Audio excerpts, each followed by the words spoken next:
ഏതായാലും കാലവർഷം കൂടി എത്തിയതോടെ, അതായത് വേനൽ മഴയൊക്കെ കഴിഞ്ഞ് ഇത്തവണ വേനൽ മഴ വളരെ കാര്യമായി വളരെ അധികം കൂടുതൽ ലഭിച്ച ഒരു സാഹചര്യം. അതായത് നമ്മൾ ജൂൺ ജൂലൈ മാസങ്ങളിലൊക്കെ കാണുന്ന മഴക്കാലത്തിൻ്റെ ഒരു അനുഭവത്തിലൂടെയാണ് തെക്കൻ കേരളവും മധ്യ കേരളവും കൂടുതലായി പോയത്. വടക്കൻ കേരളത്തിലുള്ള ആളുകൾ ഇത് കേട്ടാൽ അല്പം പരിഭവിക്കും എന്നറിയാവുന്നത് കൊണ്ടാണ്. അത്യാവശ്യം ചില സമയങ്ങളിലൊക്കെ മഴ കിട്ടിയിരുന്നു. ഇവിടെ കാർമേഘം കൊണ്ട് മൂടിയ കാലത്തൊക്കെ അവിടെ പല ജില്ലകളിലും നല്ല തെളിഞ്ഞ കാലാവസ്ഥയും വെയിലും ഒക്കെ ഉണ്ടായിരുന്നു. പക്ഷേ എങ്കിലും നമ്മൾ നോക്കുമ്പോൾ വേനൽ മഴ വളരെയധികം ലഭിച്ചൊരു കാലമുണ്ടായിരുന്നു.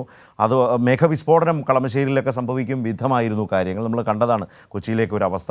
അപ്പോൾ അത് കഴിഞ്ഞ് കാലവർഷം നേരത്തെ തന്നെ, മൺസൂൺ നേരത്തെ തന്നെ എത്തിയ ഒരു അവസ്ഥയുണ്ട്. കാലവർഷം എത്തി എന്ന് സ്ഥിരീകരിക്കപ്പെട്ട ഒരു ഘട്ടത്തിൽ മഴ കൂടുതൽ ശക്തമാകാൻ തന്നെയാണ് സ്വാഭാവികമായും സാധ്യത. തെക്ക് കിഴക്കൻ അറബിക്കടലിൽ കേരള തീരത്തിനരികെ രൂപപ്പെട്ട ചക്രവാത ചുഴിയുടെയും കേരള തീരത്തിന് സമീപം പെയ്യുന്ന ശക്തമായ കേരള തീരത്തെ ശക്തമായ പടിഞ്ഞാറൻ കാറ്റിൻ്റെയും സ്വാധീന ഫലമായി മഴയുടെ തോത് കൂടും എന്നാണ് കാലാവസ്ഥാ വകുപ്പ് പറയുന്നത്. ഏതായാലും അതവിടെ നിൽക്കട്ടെ.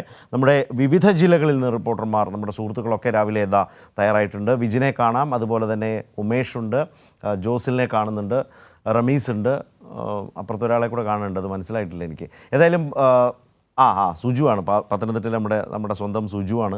ഏതായാലും വിജിനിൽ തുടങ്ങാം. ഞാൻ കുറേ ടേമൊക്കെ പറഞ്ഞു, ചക്രവാത ചുഴി, അത് ഇത് കാറ്റ് എന്നൊക്കെ പറഞ്ഞു. ഇതൊക്കെ സംഭവിച്ചാലും ആത്യന്തികമായും നല്ല മഴ കുറേ കൂടെ കിട്ടും അല്ലേ വിജിൻ? തീർച്ചയായും ശരത്ത്, നല്ല മഴ കുറേ ദിവസമായി തുറന്നുകൊണ്ടിരിക്കുകയാണ്. പക്ഷേ ഇന്നലെ മൺസൂൺ എത്തിയതിന് ശേഷം മഴയ്ക്കൊരല്പം ശമനമുണ്ട് എന്ന് വേണമെങ്കിൽ പറയാം. അത്ര ശക്തമായി വേനൽ മഴയുടേതിന് സമാനമായ രീതിയിലുള്ള മഴ കേരളത്തിൽ ഇല്ല എന്ന് തന്നെയാണ് ഇപ്പോൾ ഈ രണ്ട്. അതായത് തിരുവനന്തപുരത്തെ അവസ്ഥ പറഞ്ഞാൽ കാലവർഷം എത്തി, മൺസൂൺ എത്തി എന്നൊക്കെ പറഞ്ഞതിന് ശേഷം ഒന്ന് തെളിഞ്ഞു അല്ലേ? അതെ അതെ, ചെറിയൊരു തെളിച്ചയുണ്ട്. 2-3 ദിവസമായി വലിയ തരത്തിലുള്ള മഴയായിരുന്നു. ആ വേനൽ മഴയുടെ സമയത്തൊക്കെ പെട്ടെന്ന് മണിക്കൂറുകൾ നീണ്ടു നിൽക്കുന്ന മഴയാണ്. പക്ഷേ ശക്തമായ മഴയായിരുന്നു ഉണ്ടായിരുന്നത്. അതാണ് ഈ പെട്ടെന്നുള്ള വെള്ളക്കെട്ടിനൊക്കെ കാരണമായി മാറിയത്. എന്തായാലും ഇന്ന് കേന്ദ്ര കാലാവസ്ഥാ നിരീക്ഷണ കേന്ദ്രവും വ്യക്തമാക്കുന്നത് അങ്ങനെ വലിയൊരു മഴയുടെ സാധ്യതയല്ല. യെല്ലോ അലേർട്ടാണ് തിരുവനന്തപുരം, കൊല്ലം ജില്ല ഒഴികെയുള്ള ജില്ലകളിലാണ്, 12 ജില്ലകളിലാണ് യെല്ലോ അലേർട്ട് പ്രഖ്യാപിച്ചിരിക്കുന്നത്. അത് തെക്കൻ കേരളത്തിലും മധ്യ കേരളത്തിലും ഒപ്പം തന്നെ വടക്കൻ കേരളത്തിലും മഴ ലഭിക്കും എന്നാണ് കേന്ദ്ര കാലാവസ്ഥാ നിരീക്ഷണ കേന്ദ്രം വ്യക്തമാക്കുന്നത്. ശരത്ത് നേരത്തെ പറഞ്ഞതുപോലെ ഈ വേനൽ മഴ ശക്തിയാർജിച്ച സമയത്ത് പോലും വടക്കൻ കേരളത്തിൽ ചിലയിടങ്ങളിൽ മാത്രമേ മഴ ലഭിച്ചിരുന്നുള്ളൂ. അത്ര ശക്തമായിരുന്നില്ല മഴ എന്നുള്ളതാണ്. പക്ഷേ ഈ മൺസൂൺ എത്തിയതോടുകൂടി കേരളത്തിൽ അങ്ങോളം ഇങ്ങോളം മഴയ്ക്കുള്ള സാധ്യത തന്നെയാണ് കേന്ദ്ര കാലാവസ്ഥാ നിരീക്ഷണ കേന്ദ്രം അറിയിപ്പ് നൽകുന്നത്.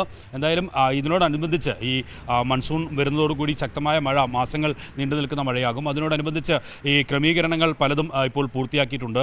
ജില്ലാ ഭരണകൂടവും അതുപോലെ തന്നെ ഈ പ്രാദേശിക ഭരണകൂടങ്ങളും ഒക്കെ അതിനുള്ള തയ്യാറെടുപ്പുകളും നടത്തിയിട്ടുണ്ട്. ഇന്നലെ തന്നെ നമുക്കറിയാം, ഈ വേനൽ മഴ ഉണ്ടായ സാഹചര്യത്തിൽ ആളുകളെ മാറ്റിപ്പാർപ്പിക്കേണ്ട അവസ്ഥയൊക്കെ ഉണ്ടായിരുന്നു. തിരുവനന്തപുരം നഗരത്തോട് അടുത്ത് നിൽക്കുന്ന വട്ടിയൂർക്കാവ് പ്രദേശങ്ങളിൽ ഉൾപ്പെടെ പെട്ടെന്നുണ്ടായ മഴയിൽ തോടുകളൊക്കെ നിറഞ്ഞ് വീടുകളിലേക്ക് വെള്ളം കയറുന്ന ഒരു സാഹചര്യം ഉണ്ടായിരുന്നു. ആ ഘട്ടത്തിൽ തന്നെ ഫയർഫോഴ്സും അതുപോലെ തന്നെ നാട്ടുകാരും പ്രാദേശിക ഭരണകൂടവും ഒക്കെ ചേർന്നാണ് ആളുകളെ മാറ്റിപ്പാർപ്പിക്കുന്ന ഒരു നിലയുണ്ടായത്. എന്തായാലും അത്തരത്തിൽ ഉള്ള ക്രമീകരണങ്ങൾ നിലവിൽ ഏർപ്പെടുത്തിയിട്ടുണ്ട്.